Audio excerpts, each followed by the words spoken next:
pues con como decía Antonio, ¿no? Esto sirve para abrir la puerta del inversor, ¿no? De poner en contacto lo que serían los emprendedores con y sus oportunidades de inversión con los inversores. Entonces, realmente es un momento casi clave, ¿no? Porque si no se conocen, no genera un primer interés, pues se pierde cualquier tipo de oportunidad, tanto para el emprendedor para ser invertido como para el inversor en invertir en una oportunidad buena, ¿no? Si realmente no llama la atención como debería hacerse, ¿no? Entonces, yo creo que lo primero en todo esto sería preguntar qué cosas realmente nos hace descartar directamente cuando abres un Investor de que a los pocos segundos, ¿no? ¿Qué es lo que te hace descartar? O bueno, a los pocos segundos o cuando hayas leído entero, me da un poco igual, ¿no? Un poco las razones de las cosas que realmente directamente descartáis y realmente no necesitáis profundizar en saber más con esa oportunidad. Bueno, yo creo que voy en orden. Vamos a hablar con los tres inversores primero, ¿no? En el orden que lo estoy viendo aquí en pantalla, pues Raquel, si te parece, Pues, empiezas. a ver, para descartar así rápido, realmente nosotros en Draper, que solemos invertir principalmente en software y no invertimos en producto físico, es cuando no encaja con tesis de inversión. Con la tesis de inversión eso es como muy fácil, ¿no? Es cierto que no nos gusta descartar muy rápido. Siempre intentamos leerlo de principio a fin, porque ha habido veces, o sea, porque no queremos que se nos escape, ¿no? Ninguna inversión, que a veces dices, uy, aparentemente no encaja, pero tiene que ser muy, muy obvio para que lo descartemos así muy rápido solo con un deck, ¿no?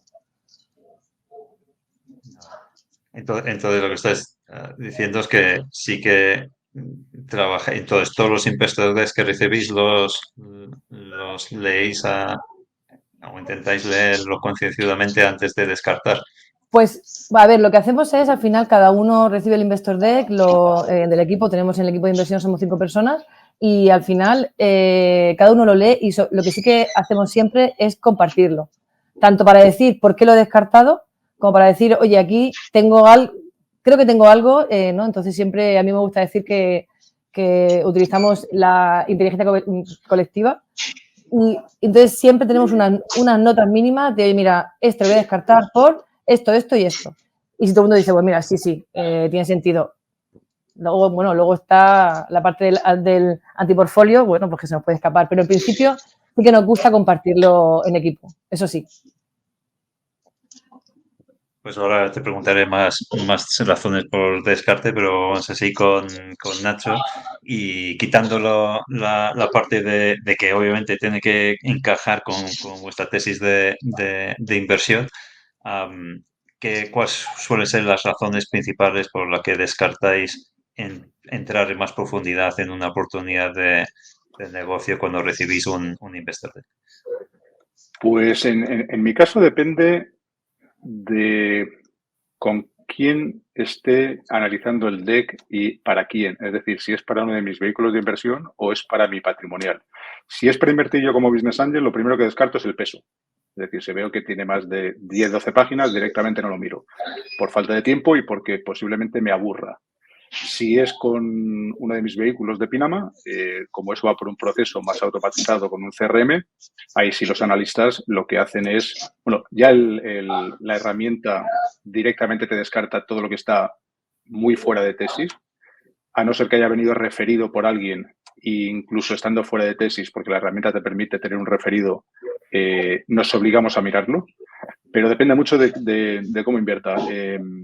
Principalmente en vehículo por tesis, a título individual por peso, si lo puedo decir. Y para Que parece profundizar duro, sobre ¿no? el tema Parece de... duro, pero es que es imposible, de verdad, que cuando recibes tantísimo deal flow, y es verdad, es un error muy común de mucha gente que quiere transmitir muchas cosas y yo he visto decks en Word de 20 páginas o 25 páginas en Word. O sea, eso es infumable. Y la verdad es que cada vez se ve menos, pero sigo viéndolos y claro, bueno, luego los encuentras por los eventos y te regañan los emprendedores. No me has dicho nada porque me has descartado el deck. Por peso, ¿no? Y cuando dices por peso, puede ser más largo, pero si es liviano en texto, pues entonces sí, o directamente a partir de 15 slides ya Sí, no, vamos a ver, lo del peso es un poquito es relativo. irónico, pero es verdad que si tiene muchas más páginas y le haces un visionador muy rápido con el scroll y ves que eso es infumable, no continúas. No continúas. Si ves que tienes, sobre todo en las tres primeras páginas, si ves que te llama la atención, es como cuando un emprendedor en un Investor Day o en un Demo Day, pues el primer minuto, si no lo aprovecha, posiblemente tu mente haga brrr, te desconectes y no consigas. O sea, ese primer minuto o esas tres primeras slides son claves. Hugo, por favor, cuéntanos tus impresiones sobre esta parte del descarte. Mira, pues nosotros lo que tenemos una característica que nos hace un poco diferentes y condiciona nuestra operativa es que no tenemos una tesis cerrada. Tenemos una tesis relativamente abierta, tanto regional como sectorial, como por fase. Entonces, eso al final es un mar difícil de navegar y para ello lo que hacemos es apalancarnos mucho en la calidad de la gente que nos refiere a las oportunidades y hacer mucho deal flow proactivo.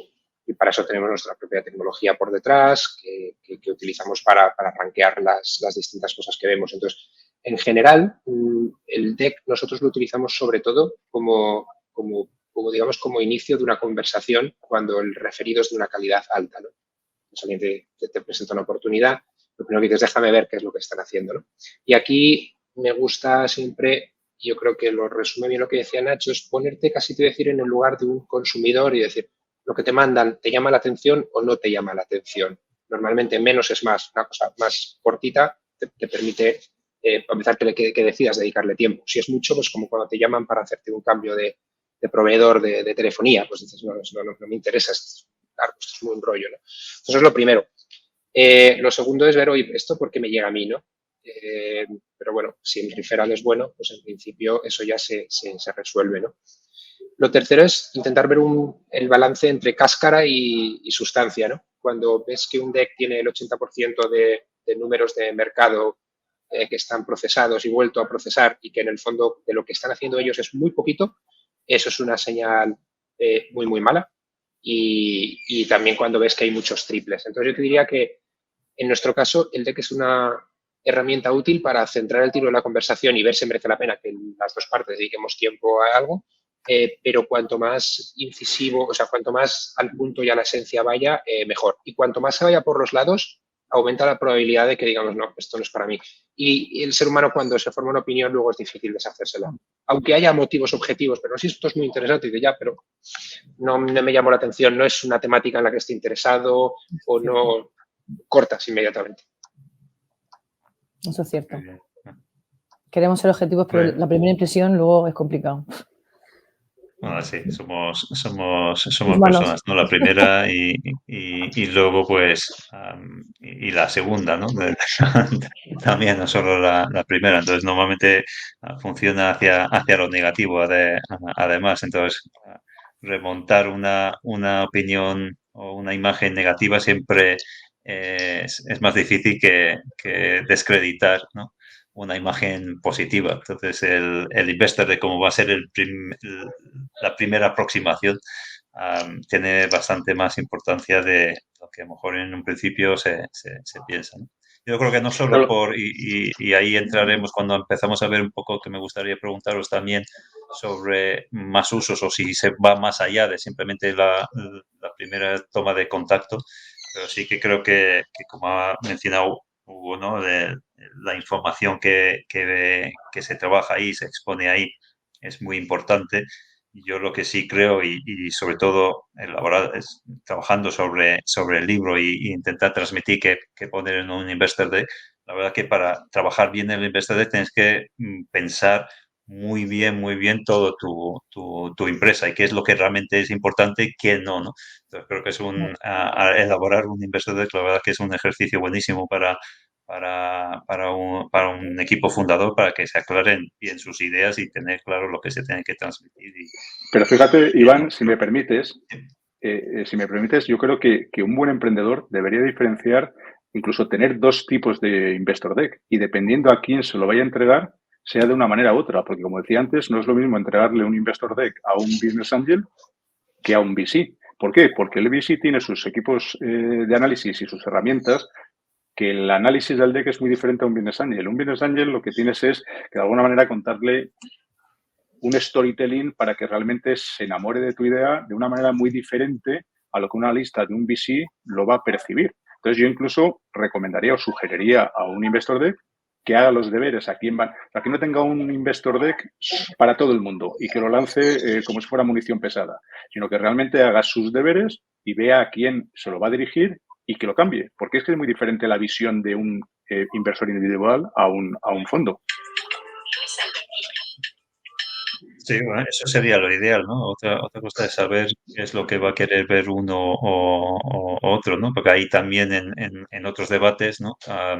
Sobre este mismos temas, hay inversores que son más financieros, otros que son más marketing, etcétera. Entonces, Sí, pero somos personas, Iván, y la conexión emocional es indudable por muy financiero que seas. Y si te ganas esa conexión emocional y esa historia al principio, pues tienes mucho ganado si es un inversor individual.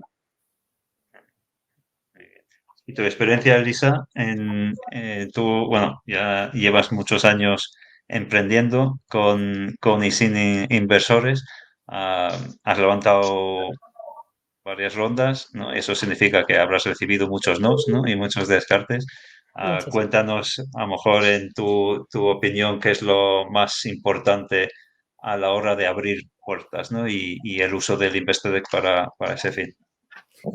Yo creo que en grupo serían dos cosas, en mi opinión, personas y ROI, ¿no? Al final un inversor quiere un retorno sobre su inversión. O sea, y entonces, en personas para mí sería primero, ¿está comprometido el equipo? O sea, a mí no me vale un equipo que luego a la vez esté haciendo mil cosas, no, estás comprometido tú mismo, estás apostando por tu proyecto. Lo segundo, es un equipo en verdad, saben trabajar juntos. Y lo tercero, para mí sería por qué han elegido ese proyecto, que está muy ligado con lo que decía Nacho, ¿no? O sea, cuál es el alma de ese proyecto, por qué hacen eso y no otra cosa que les ha llevado a eso y más allá de la idea de, oye, pues tengo un perrito y tengo la necesidad de no sé qué, ¿no? ¿Sabes?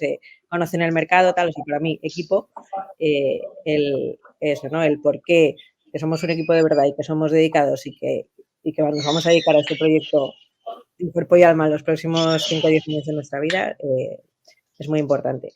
Y luego, para mí, otra cosa fundamental que veo que no hay en muchos decks y que siempre luego al final el inversor te lo pregunta es el ROI, ¿vale? ¿Y yo cómo voy a sacar dinero de esto, no? ¿Cuál es tu plan después? Pues tienes que decirle, oye, pues mi plan es vender a los 5 años, a los 3, a los 7. ¿Y a qué tipo de compañía? Pues vendería a este tipo de compañía porque se dedican a esto y a esto y más o menos operaciones similares en el mercado con esta facturación y este EBITDA se han vendido con este múltiplo. Yo creo que, a ver, aunque muchas veces es un poco así, pero tienen que ver que hay una intención de extraer un beneficio de esa inversión en el corto, medio plazo o largo, según el tipo de inversor. Pero creo que son inversores por algo. Muy bien, pues yo creo que ya has identificado tres cosas que crees que son importantes de destacar. Vamos a escuchar los inversores lo que realmente buscan, ¿no? En este. Entonces, si quieres, vamos un poco al revés que la última vez, Hugo. ¿Qué es lo que buscáis vosotros en un inversor? Entiendo que muchas cosas, ¿no? Pero si tienes que destacar una cosa que realmente estáis buscando en esos inversores para tener esa siguiente conversación, ¿cuál sería? Bueno, lo primero es enterarme de lo que están haciendo. Porque a mí me alucina, la verdad, cuando la gente se pone a dedicar muchísimo esfuerzo, y además que sé que es muchísimo esfuerzo, porque eso es lo más complicado. Dedican muchísimo esfuerzo a traerte muchísimos datos macro, a contarte lo que hace una empresa más grande que ellos, o a contarte por qué tienes que decidir, o a contarte cosas que no controlan ni ellos ni nadie, porque no sabes lo que va a pasar dentro de 7 años. Y sin embargo no te cuentan lo que están haciendo. Y eso es importante, ¿no? Es importante porque, primero, si yo no sé lo que estás haciendo, no sé si me interesa o no, por más números que me des macro. Y segundo, porque si yo soy un cliente, asumiendo que que en parte es cliente en el sentido de que eres proveedor de dinero, ¿no? Y si contigo no son capaces de llegar a esto, ¿no? Pues con un cliente, ¿cómo van a ser, no? Entonces, para mí es muy, muy relevante centrarse en lo que realmente es importante. Muy importante es empezar viendo qué es lo que haces, ¿no? Y crear una narrativa sólida. Y ahí creo que es muy importante tocar con la emoción, ¿no? Porque este foro que va dedicado, entiendo, sobre todo a emprendedores en fases tempranas, en las fases tempranas es todo emoción, es todo ganas. Realmente, digamos, base financiera para tomar las decisiones hay muy poca o casi ninguna, ¿no? Y eso los inversores que tienen experiencia lo saben. Y como lo saben, pues directamente lo construyen desde esa base, ¿no? Con lo cual, si un inversor con experiencia le quieres abrumar con datos financieros, creo que consigues justo lo contrario. Y si es un inversor que no sabe, pero que tiene capacidad financiera, pues volvemos a lo mismo, le toca también la emoción, ¿no? Con lo cual, en cualquiera de los casos, yo creo que tener una narrativa sólida que esté basada en datos reales, eso sí, es decir, que esté basado en hechos, en evidencias, en datos reales, y posicionarte, tener una narrativa sobre lo que haces, sobre por qué lo haces, sobre por qué es una buena oportunidad de negocio y por qué tú eres una buena persona, un buen equipo para llevarlo a cabo.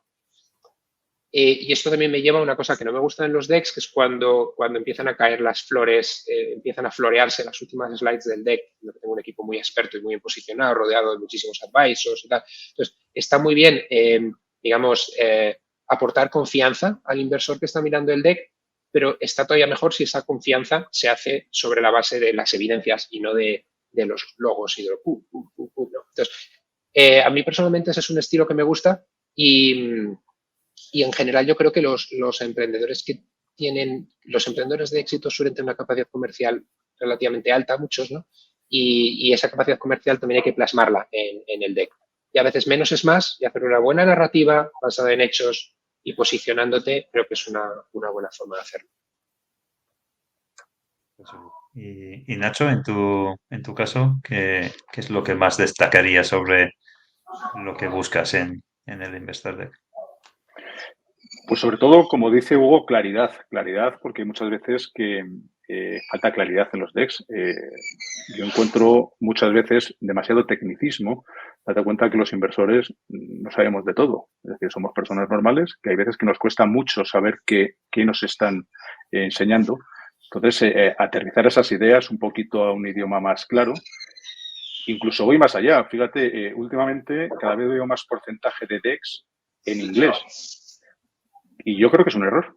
Sobre todo es un error en etapas tempranas donde no todo el mundo tiene por qué saber inglés y sobre todo hay demasiado tecnicismo que no sabes traducirlo y eso te puede de alguna manera desincentivar al inversor y dejarlo de ver. O sea, creo que es una falta de oportunidad del emprendedor el no clarificar si vas a un mercado español en etapa temprana y lo normal es que los primeros que ataques sean o redes de Business Angel o clubs de inversión o Business Angel o VCs que sí suelen estar más preparados en temas de idiomas y que lo pueden entender mejor, pero posiblemente incluso, aunque tenga gente que es casi bilingüe, puede llegar a no entender bien el idioma inglés. Entonces, no lo entiendo, de verdad es una cosa que parece que le dan como más prestancia si lo hacen en inglés o como que ya están demostrando que quieren ser más internacionales, pero para mí es un error. Y destacaría pues esa la claridad y en pocas slides. Cuanto menos texto mejor, que sea muy visual, no más de 8 o 10 slides y sabemos qué tienen que tener esas slides, es decir, el problema, solución, mercado, algo de financials, el equipo, qué va a hacer con la ronda y no mucho más. Y lo que tiene, o sea, el deck lo que tiene que conseguir es llamar la atención al inversor para que tengas una segunda ronda, una segunda oportunidad para realmente extenderte y hablarle de ello. O sea, tú tienes que impactar en poco tiempo, porque es el poco tiempo que podemos dedicar a un deck. Ya profundizaremos en los financials, en las métricas, cuando realmente nos haya despertado ese interés. Le hayamos llamado para tener una segunda o tercera oportunidad y ahí es donde realmente ya lo tiene que echar todo. Pero al principio es, bueno, pues en muy poco tiempo conseguir sacar esa segunda entrevista y no te descarten por aburrido, porque no lo entiendas, por infinidad de causas, que pasa muchas veces siendo buenos negocios, por esas pequeñas temas, pues que descartas cosas que luego son buenas. Bueno, la verdad que sí estamos hablando de hacer distintos decks y estoy de acuerdo, dependiendo de a quién vas dirigido y a lo mejor incluso la ocasión, ¿no? O cómo has llegado a ese inversor, ¿no? Pues también puede tener una influencia en si le mandas con algo más de detalle, menos detalle, te puedes tener uno más corto, un poco más largo, pues no tener No, dos, uno en inglés y otro en español. Si vas a mandar a alguien que claro, sea español, pues mandarlo en inglés parece casi una falta de respeto, ¿no? o sea, Incluso, ¿no? No tiene sentido. No. yo soy un claro ejemplo que yo chapurreo el inglés. A mí me cuesta leer un deck que viene totalmente en inglés. Cuando yo invierto a título personal, pues es que me desinflo. Pues creo que es una oportunidad que pierde el emprendedor. Y yo creo que el emprendedor, bueno, creo no, el emprendedor, el 99,9% de las veces su idioma materno es el español, le costará mucho menos hacerlo en español. ¿Por qué lo haces en inglés? Es que no lo entiendo. Raquel, supongo que Yo- recibirás un montón de decks en inglés. Sí, sí, Pero de bueno, hecho la mayoría, pues, pero bueno, no, en este caso nosotros al final, no, para nosotros por ejemplo sí que, o sea, sí que es importante porque creo que al final, bueno, pues al final hay que invertir globalmente, pero entiendo lo que dices Nacho, ¿eh? Que al final hay que saber a quién va dirigido e incluso eso, enviar los decks habiendo estudiado también a qué inversor va dirigido y enviar decks a los inversores que pueden encajar, ¿no? O que, lo que pasa es que yo estaba pensando cuando efectivamente estoy de acuerdo con lo que dice Hugo de pues es que al final tiene que tocar la emoción porque estamos invirtiendo en personas, somos etapa temprana, pero claro, yo realmente cuando recibo un deck para mí es muy complicado. Sé quién hay objetivamente detrás, ¿no? Pero realmente toda esta emoción o saber si el equipo, pues eso, pues no sé, hay un líder claro, bueno, pues un poco todo lo que nos interesa, ¿no? Cuando elegimos a una startup para invertir. Realmente eso para mí yo lo veo en la primera reunión, aunque sea online, cara a cara. Entonces, para nosotros el deck como documento, ¿no? Es para saber si lo que estoy recibiendo es invertible o no. Entonces, también me gusta que me hablen de producto para saber en dónde lo encasillo, qué hace, tal. Pero una cosa, como si dijéramos, básica para decir, vale, ya sé que está trabajando en este sector, una solución tal, eh, pero sí me gusta saber encajar a la compañía en. Porque claro, yo recibo decks de startups que están premercado, pre-revenue o gente que busca 2 millones. O sea, entonces a mí, por ejemplo, esos decks que al principio hay unos highlights, ¿no? Y dice, mira, yo estoy y te ponen 6 puntos de pues un poco de tracción, en qué año se construyeron, qué tal, si son SaaS B2B. Es como que, uy, pues ya me coloca, ¿no? Ya sé en qué etapa están. Entonces, a mí eso sí me gusta mucho. Luego sí, el equipo, claro, el equipo que hay detrás bien, pero en un deck es muy complicado transmitir quiénes son. Sí, pues está el logo, está quien ha hecho, pero es muy difícil. Entonces, yo creo que porque nosotros lo natural es eso, pues enviar el deck es, por eso yo creo que cuando recibes un deck de alguien de confianza, de un coinversión, esa parte de, oye, el equipo es bueno, hay algo bueno en esto, eso ya lo tienes. Entonces, bueno, pues sí, ves lo que hace y dices, bueno, sí, yo la verdad que de los decks que recibo de inversores, si encajan en mi propuesta, o sea, si es que no encajan que dicen, no, es que mira, es que vende naranjas, pues pero vamos, si lo recibo de un coinversor, es que sabe que me va a gustar. Entonces, casi siempre, el 99,9% de las veces, sí que hago una first meeting. O sea, sí o sí. Aunque sea media hora. Porque necesito ver la cara que hay detrás y decir, joder, este tío es un líder nato, tiene carisma, ¿no? Para mí es importante que tenga carisma la persona que lidere. Entonces, transmitir carisma en un deck es muy difícil, ¿no? Entonces, yo los decks que vienen de gente que me conoce, de inversores y tal, eso casi siempre lo vemos. Y luego, los decks que vienen por la web, pues ahí entra pues efectivamente, que tenga, que tus mejores golpes, no siempre decimos, ¿no? Que lo importante venga al principio, ¿no? Como decían antes, pues en las 2 primeras páginas. Nosotros nos fijamos, sí es verdad que los decks suelen hablar mucho de producto, mucho de hago esto, mucho, y se pierde para mí la parte de tracción, que dice, bueno, pues no tengo mucha tracción, vale, pero ¿has hecho algún caso de uso? Pues pónmelo, ¿no? O sea, ponme cómo está funcionando tu tu startup en el mundo real, ¿no? O sea, en el mercado. Entonces, eso por ejemplo, para nosotros es importante. Pues nos estamos quedando un poco sin tiempo. A mí me gustaría saber si el Investor Deck vale para algo más que simplemente abrir la puerta, sino luego después si se usa como guión o se profundiza en algunos aspectos. Pero me gustaría dar paso, participar y tener la oportunidad que tenemos aquí una emprendedora que ha hecho varias rondas para que ella haga la última pregunta. Y como emprendedora, Elisa, ¿qué es lo que quieres saber? Que ahora tenemos aquí a tres inversores que nos van a decir la verdad y nada más que la verdad, ¿no? ¿Qué pregunta les harías? Uf, qué pregunta tan complicada. Pues un poco andando, me ha hecho pensar, Raquel, que no sé si sería lo que estábamos buscando, pero me he quedado pensando en el tema de la comercialización, ¿no? Vale, sí, cómo vamos a, digamos, obtener ingresos, ¿no? de nuestra idea de negocio. Entonces, ¿cómo de importante es para vosotros el que la compañía esté ya generando ingresos y cómo de bien planteada tenga esas vías de comercialización? Pues es que depende un poco de la etapa. Yo lo que digo es que, claro, al final tú tienes que levantar inversión habiendo hecho poco, luego más. Y claro, cuanto más tracción tienes, más fácil tienes esa parte, ¿no? Pero lo que yo digo es que mucha gente tiene poco, pero ese poco no lo pone. Porque se pone en mercado, se pone en algo, se pone en tal, en métricas, perdón, no métricas, en datos de tal, en productos, y se olvida de lo poco que ha hecho, que ha hecho un proof of concept con no sé quién y ha hecho unos resultados, pues ponlo, porque es importante. O sea, al final lo que más cuesta es traccionar y muchas veces el deck para mí se queda falto de esa tracción. No, y sobre todo el que no pone esos datos es porque la valoración es tan alta y tiene tan poca atracción que no puede justificarlo. Pero si todo tiene una correlación, hay que ponerlo. Porque si estás traccionando muy poquito, pues tu valoración está acorde, pues ¿por qué no ponerlo? Si es que al revés. Lo raro es cuando ponen valoraciones disparatadas y cuando rascas un poquito te das cuenta del por qué no han puesto esa tracción, porque no la tienen. Entonces es cuando le preguntas, bueno, ¿y en qué te basas?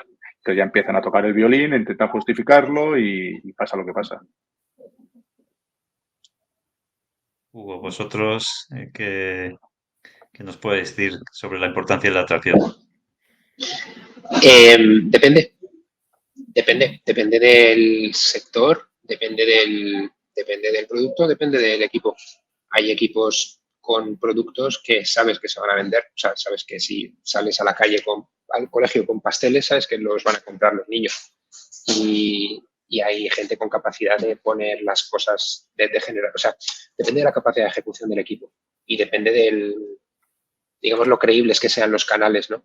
Hay cosas hay conceptos, o sea, hay equipos que no han probado esa capacidad de ejecución y canales que son difíciles de poner en valor y, por tanto, si no ves tracción comercial, nosotros no hacemos nada. Ejemplo, en categorías de consumer, por ejemplo. Las categorías de consumer son canales muy competidos, productos que a veces son diferenciales, pero de posicionamiento, de marca, muy difícil, y entonces en ese caso tienes que ver que realmente lo están haciendo. Y luego tienes, por otro lado, determinados productos que sabes que porque has hablado con 1, 2, 3, 4 clientes que dicen, si tuviera esto aquí mañana, lo compraría. Y si tienes un equipo con capacidad de ejecución, lo puedes conseguir. Entonces, depende, pero como regla general, diría que es relevante la atracción. Y si no existe la atracción, por lo menos tiene que haber claridad de esto, cómo se distribuye y qué tiene que pasar para saber si este canal funciona o no funciona. Entonces, en general, lo que sí que valoro mucho en el deck siempre es que no te hagan perder el tiempo y que sea el inicio de una conversación de alto valor entre futuros socios.